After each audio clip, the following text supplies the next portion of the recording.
Today, we are getting into a topic that's, well, it's incredibly personal, but it's also so important for new and expectant parents. We're going to talk about the emotional roller coaster that can come after childbirth. The goal here is pretty simple, to clear up the confusion and give you some real practical knowledge. Right? This is the question that I think so many new parents are afraid to even ask out loud. You've been waiting for this moment, this incredible joy. But the reality? It's often a messy, confusing mix of love, complete exhaustion, and maybe even a little sadness for the life you had before. If that sounds familiar, I promise you, you are not the only one feeling that way. So here's how we're going to break it all down. First, we'll talk about the new normal after a baby arrives. Then, we'll get into the really crucial part, the difference between the baby blues and postpartum depression. From there, we'll look at warning signs, risk factors, and, most importantly, how to get to a better place and, break the silence. Okay, let's just dive right in. Look, having a baby is one of the biggest life changes you can possibly go through. It's this enormous shift that comes with wild hormonal changes, almost no sleep, and the constant stress of keeping a tiny human alive. It's so important we remember that context, because it's the backdrop for everything else we're about to cover. So all these feelings actually fall under a bigger clinical umbrella. The official term is perinatal mood and anxiety disorders, or PMADs. Now that includes a whole range of things, like postpartum anxiety and OCD, but for today, we're going to zero in on the two you hear about most often, the baby blues and postpartum depression. And this is really the heart of the matter, isn't it? Baby blues, postpartum depression, they can sound the same, but they're not. And figuring out the difference is absolutely key to knowing whether you just need a good nap or if it's time to reach out for more support.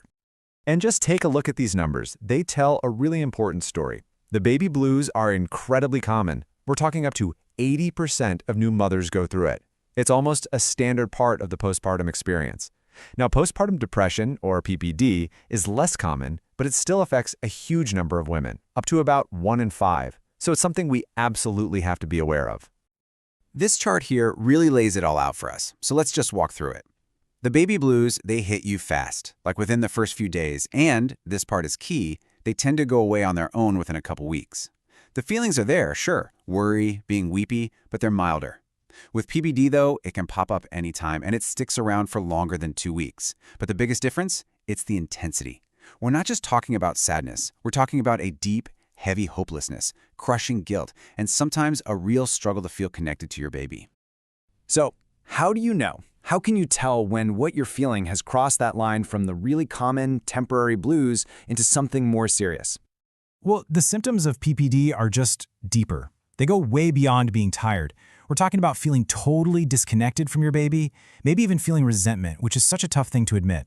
It's not being able to sleep, even when the baby is finally asleep. It's when you start pulling away from your friends, from your family, and you're just stuck with this awful feeling of anger or hopelessness that just doesn't let up.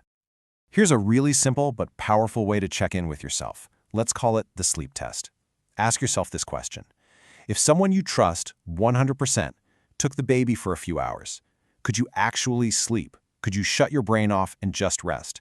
If the answer is no, if your mind is still racing with anxiety and worry, that's a pretty big sign that this might be more than just new parent exhaustion.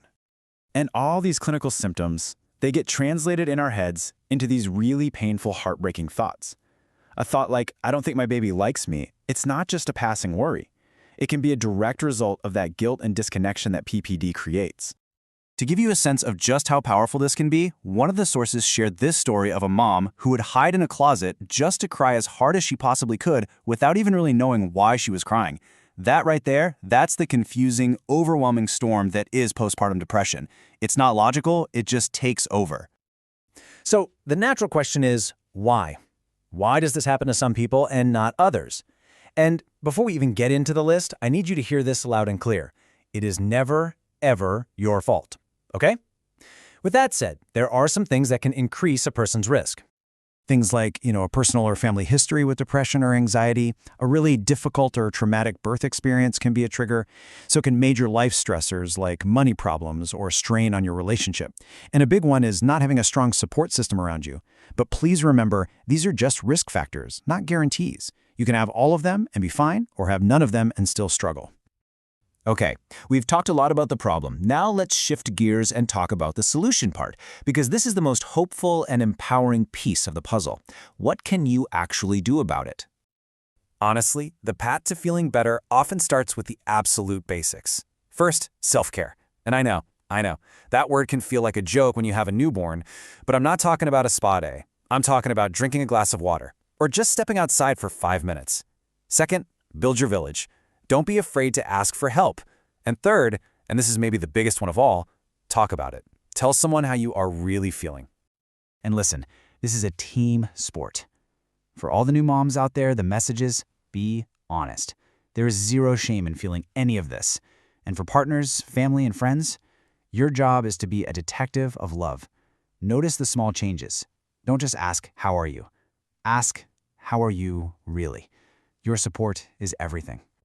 And that brings us to our last and maybe most important point. Because sometimes fresh air and talking to your partner isn't enough. And that is completely 100% okay. It's time we break the silence and stigma around getting professional help. So if you only take one single thing away from this whole explainer, please let it be this. You are not alone. You are not to blame. And with help, you can and you will feel better. It always gets better. So, where do you even start? Well, the first step can be as simple as talking to your partner or a friend. Your OB/GYN or your midwife are fantastic resources. They deal with this all the time. You could also look for a therapist who specializes in this stuff, or even find a support group with other new moms. Just knowing you're in a room with people who get it can be a game changer. Let's just say it one more time so it really sinks in. Postpartum depression is a medical condition, full stop. It is not a weakness, it is not a flaw in your character, it is a complication of giving birth. Just like any other medical issue. It's not a personal failure. And so we're going to leave you with a question to think about. This isn't just about learning things. It's about taking action. So ask yourself, who is one person you can reach out to today? Maybe it's to ask for help for yourself, or maybe it's to check in on a new parent you know. That one single conversation, it could be the start of everything getting better.